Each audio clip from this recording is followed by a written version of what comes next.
Good morning friends. तो thumbnail रे देखि आप जानी पारथिबे जे वीडियोटा को ऊपर आधारित। तो मु काली संध्या बेले मु जेतेबेले टीवी देखुतली मु देखिली बहुत दुख ही लागिला। मोर भी वीडियो आसु नहीं तो मोर देह भी खराब। तो मो देह देखिक आप जानी पारथिबे ओडिशा को आसिला कोरोना। तो होची एथिरे किछि भयभीत हेबार नाही जे यह 50 वर्षीय महिला पाखर जो गंजाम जिले में चिन्हट कराई। तो ताकू देखिए आम भयभीत हेबा नहीं, आम ट्रिटमेंट रहिबा एवं से भी ट्रिटमेंट रखा जाइए। आउ थंडारू दूर रहिबा। आम यही समय आम अधिक थंडा हेबा नहीं, मास्क लगे जो भी जाऊँच मास्क लगे जातु, मेडिकल जातु कि या बाहर को जाते से आप मास्क लगातु। तो हेले आपणकर सानिटाइज सब बड़े आपणकर हाथ में दुहतु, साबन देकी दुहतु सब बड़े यह ही कहबी।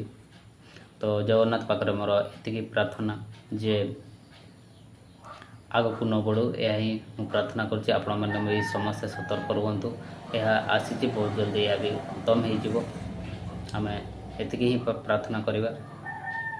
तो जय जगन्नाथ रही आज वीडियो एतिकी ही।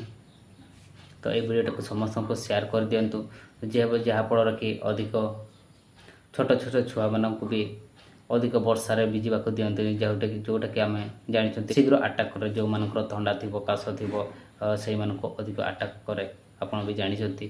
तो ताटर आम बचापी आमको सानिटाइज व्यवहार करने पड़ो एवं आम मास्क लगे सबुआड़े जावाई पड़ो। हाट बजार यार जेकोसी आप बाहर को जाऊँच तो सब बड़े मास्क लगे बुलंतु। तो रही बाय बाय।